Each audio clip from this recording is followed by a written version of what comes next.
Hey, what's up, guys? So, I am going to make a part two of the feminist lie. Um, it was never about equality. And I'm going to take some quotes from the book, actually. Bear with me while I bring this up. But um, basically, this book is also a peer reviewed book. For those that don't know that, that just means that people actually peer reviewed it, looked at it, college review, all that stuff. So, think about like an APA format paper. But one of the quotes in the book, it says, "The real root of cause of violent crime, the breakdown of marriage, family, and the community," authored by Patrick F. Fagan, PhD. The key finding of the report is, it says, the scholarly evidence suggests that at the heart of the explosion of the crime in America is the loss of capacity of fathers and mothers to be responsible and caring for the children they bring into the world. Their loss of love and guidance in the intimate levels of marriage and family has a broad social consequences for the wider community. So, is feminism the reason why the families aren't working? It's partially the reason, you know? And so these are things that they don't tell you, when you adopt this feminist mindset, when you adopt this, excuse my French, fuck all men need to die, all this other crap that happens, this female supremacy kind of rhetoric, then, because we do live in a gynocentric society and a lot of people don't want to see that.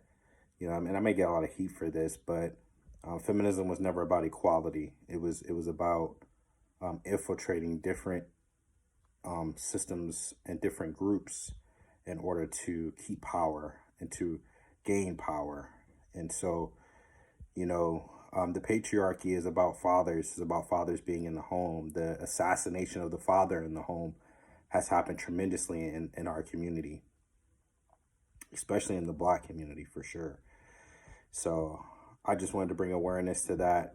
This video is going to be pretty short, but there's another thing that I wanted to read too, and it says that over the past 30 years, the rise in violent crimes parallels the rise in families abandoned by fathers. High crime neighborhoods are characterized by high concentrations of families abandoned by fathers. State-by-state analysis by heritage scholars indicate that a 10% increase in the percentage of children living in a single-parent home leads typically to a 17% increase in juvenile crimes. So in this book, he also talks about how there are feminists that founded the feminist movement were, saying that they need to destroy the nuclear family, that they don't want women to be married and have children and different things like that. The family is the foundation of a nation. The family is the foundation of building up a nation or the downfall of a nation. So raise your children, love your wives, hold her close, do all these different things that a man is supposed to do. And I guarantee you, you're going to reap the rewards. Listen to your wives, all these different things, right? Have a compassionate heart, right? You don't have to be strong all the time, but, you want to be masculine and you want to be strong, but you also want to listen to your wife, of her words of encouragement, but also stay on your purpose and what you're doing. So, what else? I think that's it. Oh yeah, the future criminal tends to be an individual rejected by other children as early as the first grade who goes on to form his own group of friends, often the future delinquent gang.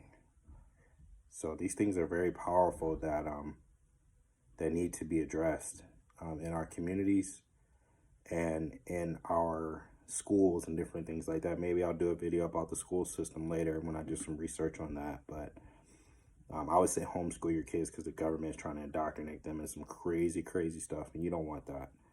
So, all right, guys, that's all that I have for today. The Feminist Lie Part 2, done.